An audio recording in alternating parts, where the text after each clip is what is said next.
Hello students, welcome to my YouTube channel Tomar classes for PCM. मैं नरेंद्र तोमर एक बार फिर आपके साथ एक नए टॉपिक के साथ। टॉपिक का नाम ही उसकी पहचान है। टॉपिक का नाम है वैद्युत द्विध्रुव की निरक्षीय स्थिति या फिर अनुप्रस्थ स्थिति में वैद्युत क्षेत्र की तीव्रता। इतना मोस्ट इंपोर्टेंट टॉपिक है जिसके बारे में बेसिकली जब हम स्कूलों में जाते हैं और स्कूल में जाते ही जब 12th क्लास में हमारी एंट्री होती है तो टीचर हमसे कहते हैं लाला इस टॉपिक पर फोकस ज्यादा देना क्योंकि ये 5 नंबर में बोर्ड एग्जाम में आता है। तो आई होप ये टॉपिक को आप बारीकी से समझोगे और मैं भी प्रयत्न करूंगा कि आपको ज्यादा से ज्यादा समझ में आए। तो थोड़ी सी चारों दिशाओं से अपनी निगाहों को हटाकर एक बार हमारी तरफ आकर्षित करिएगा और इस टॉपिक को मन लगा के समझिएगा क्योंकि आप ही भविष्य में हमारी पहचान होंगे। तो चलते हैं नए टॉपिक में। वैद्युत द्विध्रुव की निरक्षीय या अनुप्रस्थ स्थिति में वैद्युत क्षेत्र की तीव्रता। निरक्षीय का मतलब क्या होता है? हमारे पास में वैद्युत द्विध्रुव पहला शब्द है। वैद्युत द्विध्रुव का आप मतलब जान ही चुके होंगे, एक ऐसा निकाय जो बराबर परंतु विपरीत प्रकार के आवेश से मिलकर बना होता है, उसी को हम वैद्युत द्विध्रुव कहते हैं। और जिनसे वैद्युत द्विध्रुव मिलकर बना होता है, इन आवेशों के बीच में अल्पतम दूरी होती है। इसी वैद्युत द्विध्रुव के मध्य बिंदु से, जैसे बीच की दूरी हम अगर 2L मान के चले तो मध्य बिंदु O है और O से निरक्षीय स्थिति में, निरक्षीय स्थिति का मतलब होता है लंब अर्धक रेखा पर, मतलब जो लंब अर्धक रेखा हो, लंब मतलब एक लंबवत हो, मतलब 90 अंश का कोण बना रही हो वैद्युत द्विध्रुव से, और उसी रेखा पर एक बिंदु उपस्थित है जिस पर हमें वैद्युत क्षेत्र की तीव्रता ज्ञात करनी है। और जिस माध्यम में हम वैद्युत क्षेत्र की तीव्रता ज्ञात करना चाह रहे हैं उसे मान लीजिएगा कि वैद्युत द्विध्रुव हमारा किसी एक माध्यम में रखा हुआ है, उस माध्यम का जितना परावैद्युतांक है उसे आपको कंसीडर करना होगा। तो चलते हैं अपने टॉपिक की तरफ। वैद्युत द्विध्रुव आपको जानते ही हैं, वैद्युत द्विध्रुव दो आवेशों से मिलकर बना होता है जिनके बीच की दूरी कुछ अल्पतम होती है और उसी की निरक्षीय स्थिति में हमें वैद्युत क्षेत्र की तीव्रता ज्ञात करनी है। तो अपना माइंड एक बार इस टॉपिक की तरफ आकर्षित करके देखिएगा। ये टॉपिक आपके बोर्ड एग्जाम में 5 नंबर देने वाला है। तो देखिएगा, अगर हमारे पास में कोई वैद्युत द्विध्रुव है, मान लीजिएगा ये एक वैद्युत द्विध्रुव है जो प्लस क्यू तथा माइनस क्यू से मिलकर बना हुआ है, मतलब ये आप अगर इसको माइनस मान रहे हैं तो इसको प्लस मान लीजिएगा। मान लिया हमने कि ये दो आवेशों से मिलकर बना हुआ है और इसका मिडिल पॉइंट मान लीजिएगा ये O बिंदु है। इन दोनों आवेशों के बीच की जो अल्पतम दूरी है वो हमारे पास में 2L है, मतलब इन दोनों आवेशों के बीच की जो दूरी मानी है हमने उसे हमने 2L माना है, मतलब जो बीच की दूरी है वो 2L है। अब अगर हम बीच में से इसको काटते हैं तो ये हमारे पास में L हो जाएगा और ये हमारे पास में L हो जाएगा, मतलब ये दूरी L और ये भी दूरी L। अब एक बात सोचना है कि अगर दोनों दूरी L है तो इसी की निरक्षीय स्थिति में, मतलब इससे निरक्षीय स्थिति एक कंसीडर कर लीजिएगा, मतलब इसके मिडिल से निरक्षीय स्थिति का मतलब होता है इस वैद्युत द्विध्रुव से 90 अंश का कोण बनाते हुए। तो हमने निरक्षीय स्थिति कंसीडर कर ली। अब मान लीजिएगा इस स्थिति पर, मतलब यहां पर जाकर एक बिंदु P है, क्या है? P बिंदु। अब इस P बिंदु की इस वैद्युत द्विध्रुव से जो दूरी है वो हमने मान ली कि ये दूरी जो है वो R है वैद्युत द्विध्रुव से, मतलब इस P बिंदु की जो दूरी है वो R है। तो अब इस आवेश के कारण इस बिंदु पर और इस आवेश के कारण ही इस बिंदु पर हमें वैद्युत क्षेत्र की तीव्रता ज्ञात करनी है। हम मान लीजिएगा कि जो हमारे पास में ये वैद्युत द्विध्रुव जिस माध्यम में रखा है उस माध्यम का जो परावैद्युतांक है वो K है। मतलब सबसे पहले हमने क्या किया कि एक वैद्युत द्विध्रुव माना, वैद्युत द्विध्रुव प्लस माइनस क्यू और प्लस क्यू आवेश से मिलकर बना हुआ है और इन दोनों आवेशों की जो बीच की दूरी है वो 2L है। इसी के बिल्कुल मिडिल पॉइंट से इसकी निरक्षीय स्थिति मतलब वैद्युत द्विध्रुव से 90 अंश का कोण बनाते हुए मिडिल पॉइंट से एक बिंदु r दूरी पर P है, जिस पर हमें वैद्युत द्विध्रुव के कारण क्या ज्ञात करनी है, वैद्युत क्षेत्र की तीव्रता ज्ञात करनी है। बड़ा आसान सा टॉपिक है। तो सबसे पहले हमने वैद्युत द्विध्रुव काट लिया। अब ये माइनस के Q और प्लस के Q आवेश से मिलकर बना हुआ है तो वो दर्शा दिए। इन दोनों आवेशों के बीच की दूरी 2L है तो वो मान ली हमने। अब इस 2L दूरी बीच की है, मतलब इन दोनों आवेशों की, तो ये आधी दूरी L हो जाएगी और ये आधी दूरी L हो जाएगी, मतलब L L हिस्सों में दो जगह ये बट जाएगी। यहां से R दूरी पर एक बिंदु P है जिस पर हमें वैद्युत क्षेत्र की तीव्रता ज्ञात करनी है। अब हम जानते हैं, जैसा कि हमने इससे पहली वाली जब अक्षीय स्थिति में हम वैद्युत द्विध्रुव की मतलब वैद्युत द्विध्रुव के कारण जो वैद्युत क्षेत्र की तीव्रता ज्ञात कर रहे थे, तभी हमने डिस्कशन किया था कि प्लस Q आवेश के कारण जो वैद्युत क्षेत्र की तीव्रता होती है वो आवेश से बाहर की तरफ होती है, और जो माइनस Q आवेश के कारण वैद्युत क्षेत्र की तीव्रता होती है वो आवेश की तरफ होती है। तो सबसे पहले जो हम चीज यहां पर कंसीडर कर रहे हैं उन सभी को हमें यहां पर लिख के बताना होगा। तो हम लिखना शुरू करते हैं। माना कि, यहां से शुरुआत कर देते हैं, माना कि कोई वैद्युत द्विध्रुव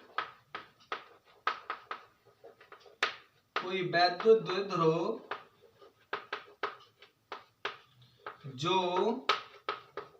प्लस Q व माइनस Q आवेश से मिलकर बना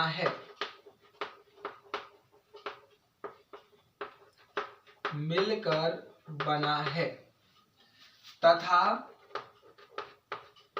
इन आवेशों के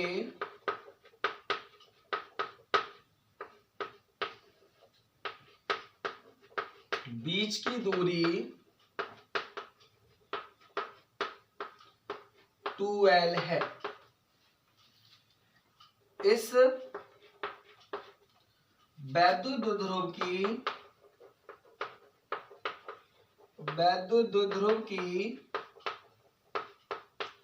निरक्षीय स्थिति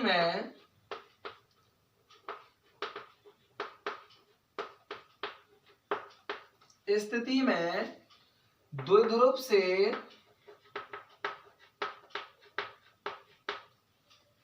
R दूरी पर एक बिंदु P है जिस पर हमें वैद्युत क्षेत्र की तीव्रता ज्ञात करनी है। आपने माना कि जो वैद्युत द्विध्रुव आप मान रहे हैं वो किसी ऐसे माध्यम में रखा हुआ है जिसका परावैद्युतांक K है, तो ये चीज भी आपको माननी पड़ेगी। तथा माना कि वैद्युत द्विध्रुव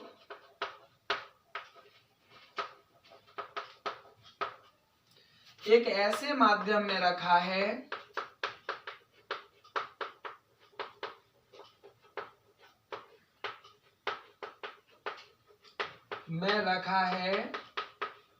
जिसका परावैद्युतांक K है।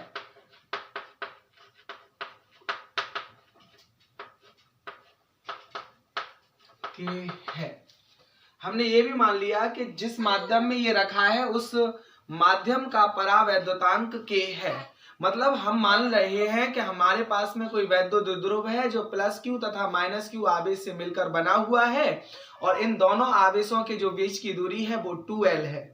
अब हमने इस वैद्युत द्विध्रुव को मान लिया कि ये किसी ऐसे माध्यम में रखा हुआ है जिसका परावैद्युतांक K है। अन्य हम क्या मान सकते हैं कि हमारे जो वैद्युत द्विध्रुव में दो आवेश हैं, एक प्लस आवेश और एक माइनस आवेश, तो दोनों आवेशों के कारण हमें वैद्युत क्षेत्र की तीव्रता भी माननी पड़ेगी। तो माना कि हमारे पास में जो दो आवेश हैं, माना कि इन आवेशों द्वारा मतलब जो उपस्थित है इसमें वैद्युत क्षेत्र की तीव्रता, वैद्युत क्षेत्र की तीव्रता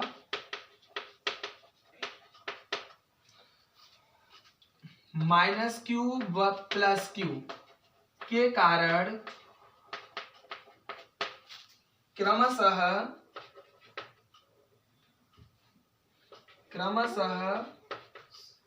E1 व E2 है।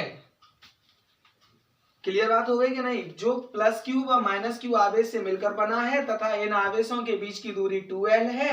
इस वैद्युत द्विध्रुव की निरक्षीय स्थिति में वैद्युत द्विध्रुव से r दूरी पर एक बिंदु P है जिस पर हमें वैद्युत क्षेत्र की तीव्रता को ज्ञात करना है। अब ये आवेश जैसा कि दो आवेशों से मिलकर बना है ये वैद्युत द्विध्रुव, तो इन दोनों के कारण अलग अलग वैद्युत क्षेत्र की तीव्रता होगी। तो वो हमने मान लिया कि -q आवेश के कारण जो वैद्युत क्षेत्र की तीव्रता है वो E1 मान रहे हैं आप, और जो +q आवेश के कारण वैद्युत क्षेत्र की तीव्रता है वो E2 मान रहे हैं। अब एक बात सोचिएगा, जब ये हमारे पास में किसी माध्यम में रखा है तो किसी न किसी तो एंगल पे रखा होगा। तो वो मान लीजिएगा कि जो एंगल यहां से ये एंगल है वो थीटा है, और ऐसे यहां से जो एंगल है वो थीटा है, थीटा।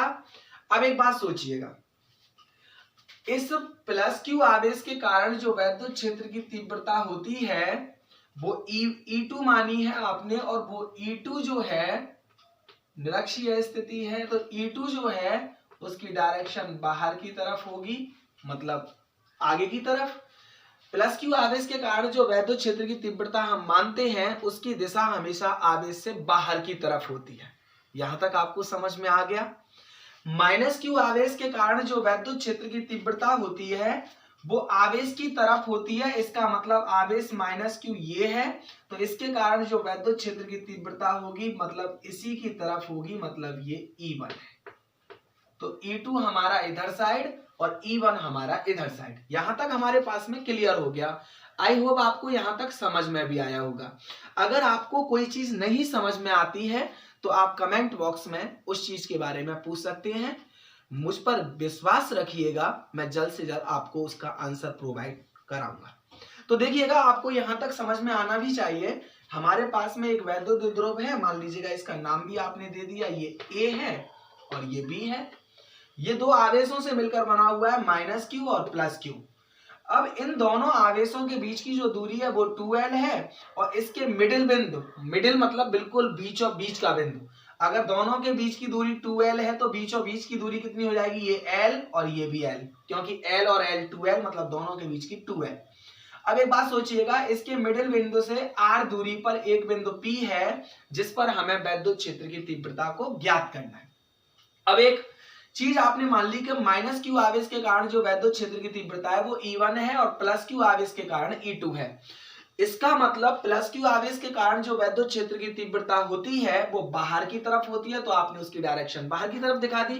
-q आवेश के कारण जो वैद्युत क्षेत्र की तीव्रता होती है वो इधर साइड मतलब अंदर की तरफ होती है, मतलब आवेश की तरफ होती है। इसका मतलब आपने नीचे डायरेक्शन दिखा दी। तो यहां तक तो समझ में आ गया। तो जल्दी से कमेंट बॉक्स में आप लिख के बोल सकते हैं हाँ समझ में आ चुका है। तो देखिएगा, आगे बात करते हैं। अब यदि हम किसी भी पिंड को या फिर छोटे से टुकड़े को एक धागे से बांध लें और कोई हमसे यूं कहे कि उसको एक एंगल पे खींचना है, तो जाहिर सी बात है, आप भी जानते हैं मैं भी जानता हूं कि वो जैसे पड़ा है, मान लो किसी धरातल पे पड़ा हुआ है, धरती पे पड़ा हुआ है, और आप उसको धागे से बांध रहे हैं और आप कह रहे हैं कि उसे एक एंगल पे खींचना है, मतलब ऐसे करके, तो क्या आप खींच पाओगे? आपका आंसर होगा नहीं। क्यों? क्योंकि वो कभी भी उस डायरेक्शन से नहीं आएगा। वो क्या करेगा? पहले खिसक खिसक के तुम्हारे पैर तक आएगा। जब धागे को तुम ऊपर लेते जाओगे तो फिर वो ऊर्ध्वाधर चल के आएगा। मतलब अगर किसी एंगल से हम, अगर दो चीजों पर, मतलब किसी एंगल से यदि हम बल लगाते हैं तो वो लगाया गया बल दो भागों में विभक्त हो जाता है। कौन कौन से में? एक क्षैतिज और एक ऊर्ध्वाधर। अब यहां पर भी आपको देखना है कि यहां से जो वैद्युत क्षेत्र की तीव्रता है वो एक एंगल पे है। इसका मतलब यही वैद्युत क्षेत्र की तीव्रता दो भागों में विभक्त हो जाएगी, एक क्षैतिज और एक ऊर्ध्वाधर। ठीक यही प्रोसेस यहां पे अपनानी है। यहां पे भी E1 एक एंगल पर है, इसका मतलब ये भी दो भागों में बढ़ जाएगी, एक क्षैतिज और एक ऊर्ध्वाधर।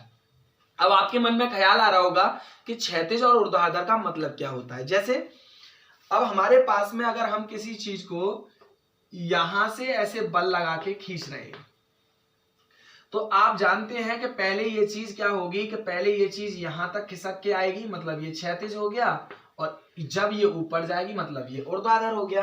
तो यही बल दो भागों में विभक्त हो जाता है, एक क्षैतिज में और एक ऊर्ध्वाधर में। यहां तक आई होगा, आपको समझ में भी आया होगा। अब देखिएगा, अगर ये हमारे पास में E2 है तो वो दो भागों में बट जाएगी। एक चीज और देखिएगा, अगर हमारे पास में ऐसी कोई रेखा है और अगर ये एंगल मान लीजिएगा थीटा है, तो आप कितनी भी बार चल लीजिएगा, बिल्कुल समांतर रेखा खींचते जाइएगा तो ये भी थीटा हो जाएगा, ये भी थीटा हो जाएगा, मतलब प्रत्येक एंगल बराबर होगा। यहाँ पे भी आप ऐसे ही पा रहे हो कि अगर ये वाला एंगल थीटा है तो यहां से यदि आप ऐसे खींचोगे तो ये भी तो थीटा हो जाएगा। इसको एक थोड़े दूसरे राइटिंग से खींच देते हैं, ये भी तो थीटा हो जाएगा। तो आपके पास में जब ये थीटा है तो ये भी क्या हो जाएगा, थीटा। यहां तक तो मैं होप आपको समझ में आ गया होगा, ये थीटा। अब देखिएगा, ये तो हमारे पास में थीटा हो गया, और यहां से अगर हमने ऊपर की तरफ इस लाइन को थोड़ा सा बढ़ा दें तो ये ऊर्ध्वाधर घटक हो गए और ये क्षैतिज घटक। तो जो E2 है वो थीटा कोण बना रही है, मतलब ये वाला थीटा कोण है। थोड़ा भाई सहयोग निभाना, नाराज मत हो जाना, ये थीटा कोण है। अब मान लीजिएगा E2 जो है वो थीटा कोण बना रहा है, क्योंकि जैसे ये थीटा तो यहां से ही अगर हम एक रेखा खींचते हैं तो ये भी थीटा। अब जब ये थीटा है तो यही E2 दो भागों में विभक्त हो जाएगा, जिसके साथ एंगल बनाता है E2। ये हमारे पास में क्षैतिज और ये हमारे पास में ऊर्ध्वाधर। आप बोल सकते हैं कि ये आपके पास में ऊर्ध्वाधर है, ऊर्ध्वाधर, और ये आपके पास में क्षैतिज है, मतलब क्षैतिज। अगर आप देख रहे हैं तो यही E2 दो भागों में बढ़ जाएगा। ये निरक्षीय लिखा हुआ है, मैं बार बार कह रहा हूं ये निरक्षीय है। निरक्षीय आप इसको पहले ही हेडिंग में उतार चुके हैं, थोड़ा नाराज मत होने की जरूरत है क्योंकि ये डायग्राम थोड़ा ऊपर तक चला गया है। तो आप ये समझ सकते हैं ये निरक्षीय शब्द लिखा हुआ है जो ये कट गया है बीच में से। तो देखिएगा ये E2 है, वे दो भागों में बढ़ जाएगा। एक भाग तो ऊपर चला जाएगा इसका, तो ऊपर वाले भाग से कोण नहीं बना रहा है ये E2, तो इसका मतलब कोण बना रहा है क्षैतिज वाले से थीटा। तो क्षैतिज के साथ में जो E2 है वो E2 cos थीटा के साथ घटक अलग हो जाएगा, विभक्त हो जाएगा। मतलब जो E2 है वो थीटा कोण बना रहा है। जैसे उदाहरण के तौर पे ये ऐसे है थीटा कोण और यहां E2 है ये, तो ये ऐसे ना किसी चीज को लगाकर ये दो भागों में बट जाएगा, एक ऊर्ध्वाधर और एक क्षैतिज। जिससे कोण बनाता है उसके साथ में cos थीटा के साथ जाता है, तो E2 cos थीटा हो जाएगा और इधर हो जाएगा E2 sin थीटा। ये आपको याद रखना है, मतलब जिधर साइड कोण बनाता है उधर साइड E2 cos थीटा और जिधर साइड कोण नहीं बनाता है E2 sin थीटा। मतलब ये असर अब बिल्कुल खत्म हो गया, मतलब E2 दो भागों में बट गया, E2 sin थीटा और E2 cos थीटा। वही काम आपने यहाँ पे किया है। E2 ये थीटा कोण बना रहा है तो E2 इसके साथ में जो रिजॉल्व हुआ है वो E2 cos थीटा, और ऊपर जो गया है वो हो जाएगा E2 sin theta, E2 sin theta. यहां तक समझ में आ गया। अब एक बात सोचिएगा, जब E2 sin थीटा हो गया, आप ये समझ सकते हैं कि यहां पर E2 sin थीटा हुआ है।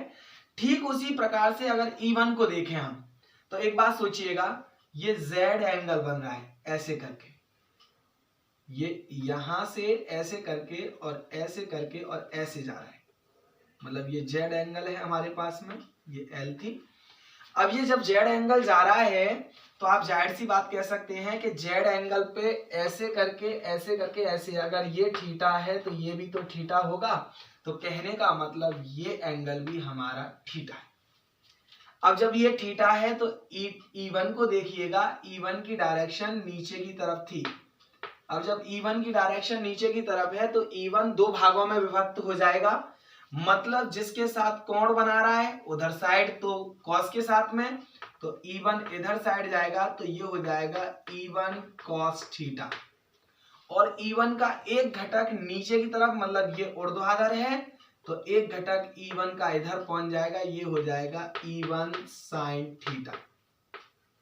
यहां तक आपको आई होप समझ में आ चुका होगा। E1 ये वाला है, ये दो भागों में विभक्त हो जाएगा, जिसके साथ थीटा कोण बना रहा है, मतलब इसके साथ तो E1 cos थीटा, और इसके साथ थीटा कोण नहीं बना रहा है तो ये E1 sin थीटा। यहां तक आपको समझ में आ चुका है। एक बार दोबारा से समझाने का प्रयास करना चाहता हूं मैं आपको, जैसे मैंने इसे रफ कर दिया।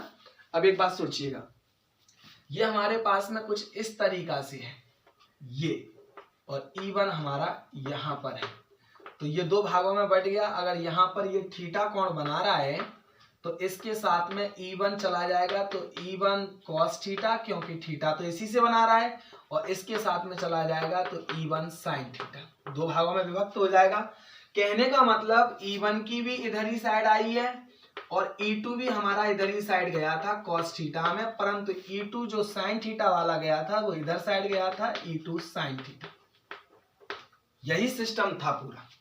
बाकी तो जो चीज आपने मानी है वही चीज है। मतलब E1 ये है तो ये भी एक थीटा एंगल पे है, तो ये दो भागों में विभक्त हो जाएगा। E1 sin थीटा नीचे, क्योंकि यहां से कोण नहीं बना रहा है, और इससे कोण बना रहा है, तो E1 cos थीटा ऊपर चला जाएगा।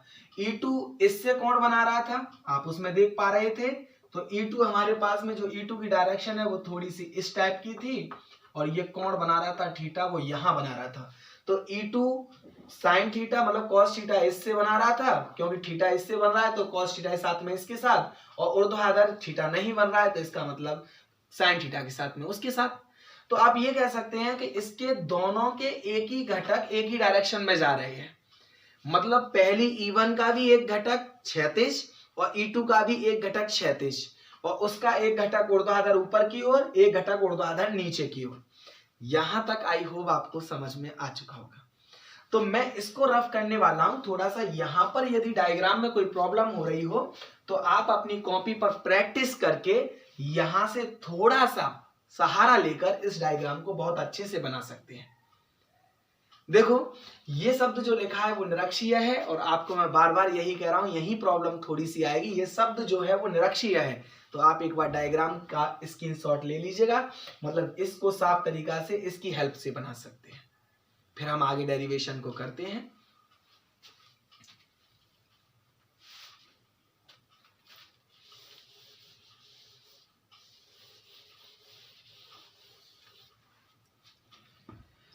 अब देखिएगा बहुत सिंपल होने वाला है आपके लिए टॉपिक। थोड़ा डायग्राम आपको अगर समझ में आ गया तो फिर टॉपिक में कुछ भी नहीं है, मतलब बहुत आसान टॉपिक है। देखो आप डायग्राम से आई होप आपको ज्यादा से ज्यादा समझ में आया होगा। एक बार उस वीडियो को बार बार बैक करके आप देख सकते हैं, मतलब आपको ज्यादा से ज्यादा समझ में आएगा। मतलब रोक रोक के देख सकते हैं, समझ सकते हैं, और उसी को समझते हुए अपनी कॉपी पर ड्रॉ कर सकते हैं डायग्राम को, जिससे आपको बिल्कुल क्लियर हो जाएगा। देखिएगा अब हमें जब वैद्युत क्षेत्र की तीव्रता निकालेंगे तो हमें एक तो cos थीटा का मामला दिखाई दे रहा है यहाँ पे, मतलब हमें cos थीटा की वैल्यू मालूम होनी चाहिए। cos थीटा की वैल्यू आप पाइथागोरस प्रमेय से निकाल सकते हैं। मतलब यहाँ पर यदि हम एक त्रिभुज लें तो आप यहाँ कह सकते हैं त्रिभुज ओ ये है, बी ये है, पी ये है, तो ओ बी पी से पाइथागोरस प्रमेय लगा सकते हैं। तो पाइथागोरस प्रमेय से, पाइथागोरस प्रमेय क्या कहती है? कर्ण का स्क्वायर बराबर लंब का स्क्वायर धन आधार का स्क्वायर।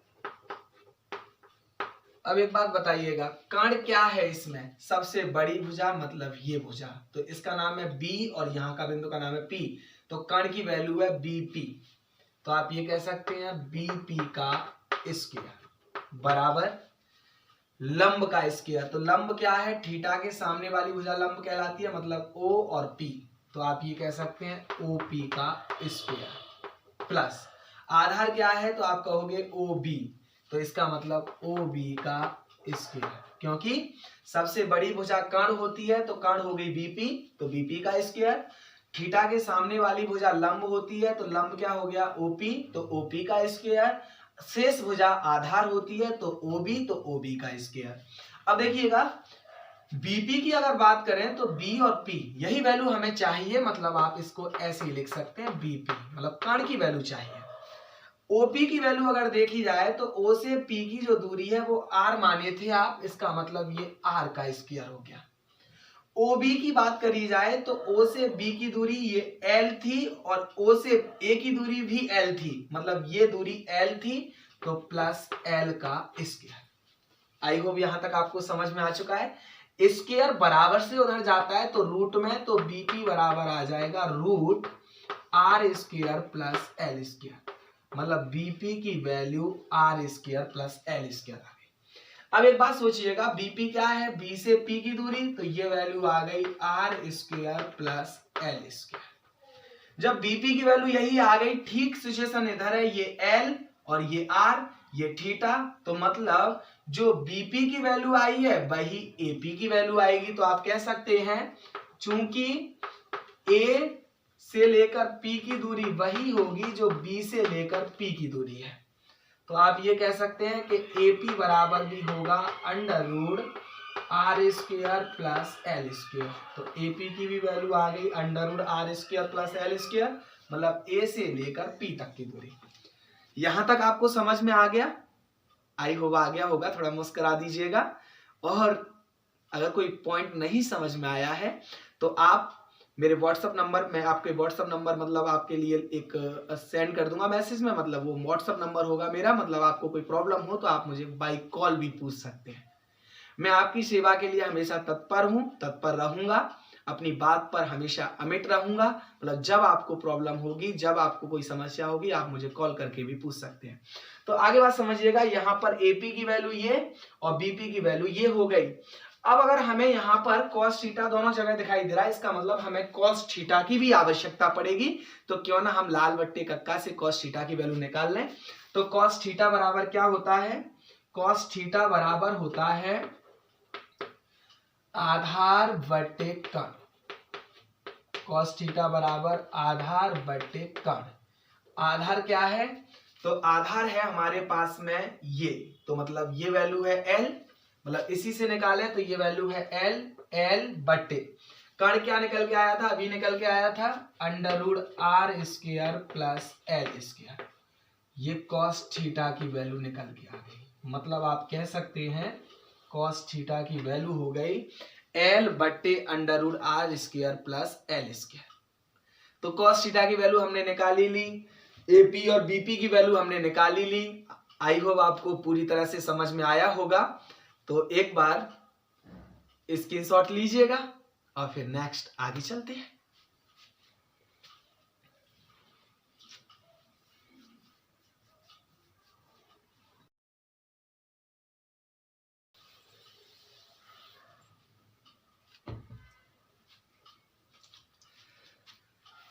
तो मुझे पूरा विश्वास है, मेरा विश्वास बेकार तो नहीं है। शायद मुझे ऐसा लगता है कि मैं विश्वास आप पर कर रहा हूं, आप बेकार ना समझिएगा उसे। आप कोशिश करिएगा कि इस विश्वास को और भी परिपक्व करिएगा। मतलब मेरा विश्वास यही है कि आपको ज्यादा से ज्यादा समझ में आ रहा है, और आई होप आपको ज्यादा से ज्यादा समझ में आएगा भी यदि आप प्रयत्न करोगे समझने का। तो एक बार और समझिएगा, यहां तक हमारे पास में क्लियर हो गया। अब हम क्या करेंगे कि जो वैद्युत क्षेत्र की तीव्रता है हम निकालने का प्रयास करेंगे। तो देखो, परिणामी अगर हम प्लस क्यू आवेश के कारण वैद्युत क्षेत्र की तीव्रता निकाल रहे हैं, तो प्लस क्यू आवेश के कारण बिंदु P पर वैद्युत क्षेत्र की तीव्रता, अच्छा प्लस क्यू आवेश के कारण क्या है E2, तो E2 बराबर हो जाएगी 1/4 एप्सिलॉन नॉट, फॉर्मूला ही होता है K, और जो आवेश है वो तो वो प्लस के क्यू, मतलब Q अपॉन जिस बिंदु पर निकाल रहे हैं वहां से उस आवेश की दूरी जिसके कारण निकाल रहे हैं। तो प्लस क्यू से P बिंदु की दूरी क्या है, under root R square plus L square, यही तो दोनों के बीच की दूरी है यहां से लेकर यहां तक। तो वो under root R square plus L square ये दिखाई दे रही है, तो यहाँ पे लगा देंगे under root R square plus L square. इसका स्क्वायर होता है तो स्क्वायर, क्योंकि ई का जो फॉर्मूला होता है मतलब वैद्युत क्षेत्र की तीव्रता का, वो 1/4 पाई एप्सिलॉन नॉट के क्यू अपॉन आर स्क्वायर होता है। यहाँ पर क्यू है और आर जो है मतलब बीच की दूरी वो under root R square plus L square है। आई होप समझ में आ रहा है आपको। आगे बात करते हैं, इसको बना सकते हैं हम समीकरण 1, लेकिन एक और स्टेप बढ़ा देंगे। यहां से देखेंगे तो E2 बराबर देखो 1/4 पाई एप्सिलॉन नॉट के क्यू, तो क्यू अपॉन स्क्वायर से अंडर रूट कट जाएगा तो ये बचेगा R square plus L square. ये वैल्यू आ गई। इसको आप समीकरण नंबर 1 डाल सकते हैं। अब देखिएगा, अब हम निकालेंगे माइनस क्यू आवेश के कारण। तो माइनस क्यू आवेश के कारण बिंदु P पर वैद्युत क्षेत्र की तीव्रता। अगर बिंदु P पर वैद्युत क्षेत्र की तीव्रता माइनस क्यू आवेश के कारण निकालेंगे तो माइनस क्यू ये रहा, इसके कारण क्या है आप कहोगे कि इसके कारण E1 है, तो इसका मतलब E1 बराबर क्या हो जाएगा 1/4 पाई एप्सिलॉन नॉट के आवेश ही आवेश, तो Q बीच की दूरी यहाँ पर माइनस क्यू से P बिंदु की दूरी वही है जो यहाँ पर थी, क्योंकि दोनों AP और BP बराबर हैं, तो मतलब बीच की दूरी ये भी यही है under root R square plus L square, तो under root R square plus L square और उसका स्क्वायर तो स्क्वायर। स्क्वायर से अंडर रूट कट जाएगा तो ये भी E1 बराबर आ जाएगा, मतलब मैं दूसरे वाले चौक का इस्तेमाल कर सकता हूँ। E1 बराबर आ जाएगा 1/4 पाई एप्सिलॉन नॉट के Q upon R square plus L square. कहने का मतलब ये बन गया समीकरण नंबर 2। यहां तक आपको समझ में आ चुका होगा। मतलब प्लस क्यू आवेश के कारण वैद्युत क्षेत्र की तीव्रता ये निकल आई, माइनस क्यू आवेश के कारण वैद्युत क्षेत्र की तीव्रता ये निकल आई। यहां तक तो समझ में आ गया। लेकिन हमें दोनों आवेशों की द्वारा जो निकली हुई वैद्युत क्षेत्र की तीव्रता है उसकी परिणामी तीव्रता निकालनी है, मतलब उन दोनों को जोड़ना है। मतलब जो फाइनल तीव्रता निकालेंगे उनको दोनों को जोड़ के निकालेंगे, तो दोनों है क्या वो समझिएगा। अब देखिएगा, इसका स्क्रीनशॉट लीजिएगा, फिर मैं उसके उधर साइड वाला रफ कर देता हूं।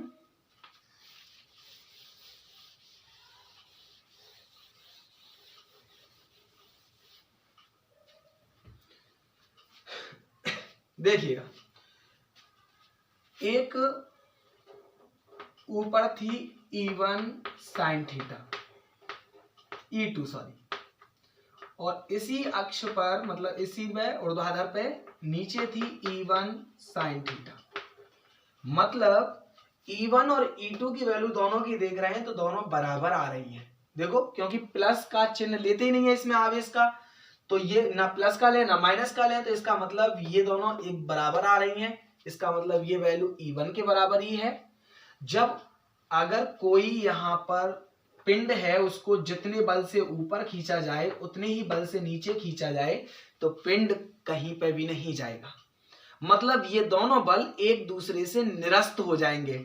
ठीक उसी प्रकार से ये दोनों तीव्रताएं एक दूसरे से निरस्त हो जाएंगी, क्योंकि E1 बराबर है E2 के। जब E1 बराबर है E2 के तो E2 की जगह पे E1 लिख सकता हूं, मतलब E1 sin थीटा ऊपर E1 sin थीटा नीचे, मतलब दोनों खत्म। तो इनका तो किस्सा खत्म, मतलब E2 sin थीटा और E1 sin थीटा का किस्सा ही खत्म। मतलब इसके बारे में हमें जानकारी लेनी ही नहीं है, ये निरस्त हो गए।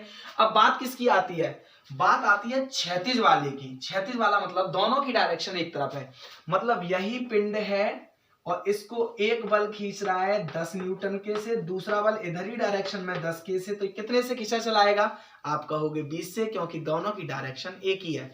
तो ठीक सिचुएशन यहां पर है, मतलब एक लग रहा है E1 cos थीटा और दूसरा भी इसी डायरेक्शन में है E2 cos थीटा। इसका मतलब अगर परिणामी निकालेंगे तो दोनों को ऐड कर देंगे क्योंकि दोनों की डायरेक्शन एक ही है। तो परिणामी का मतलब टोटल, टोटल मतलब दोनों को जोड़ना। तो आप ये कह सकते हैं परिणामी तीव्रता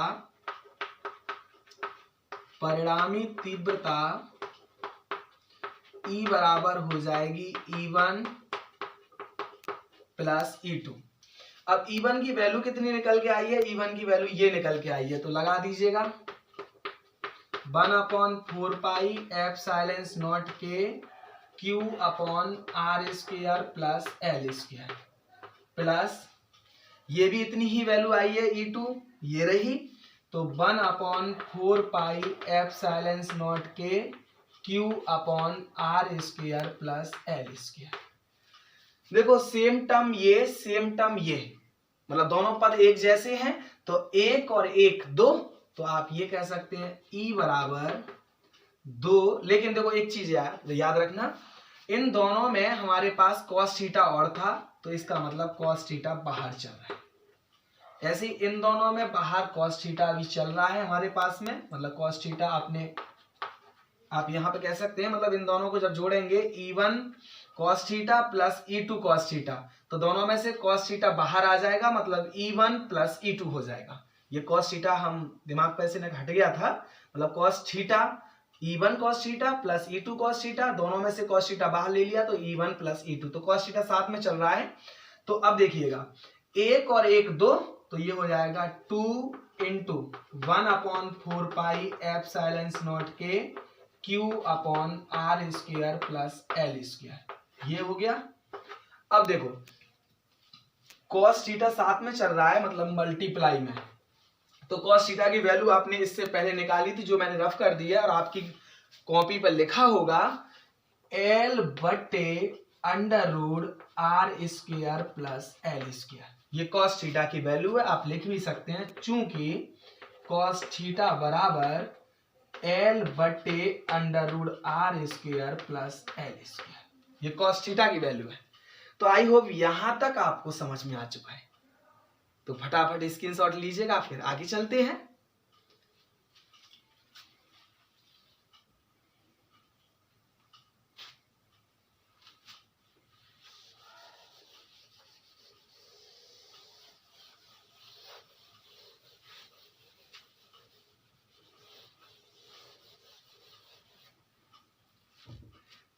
देखिएगा, तो चलें शुरुआत करें फिर दोबारा से।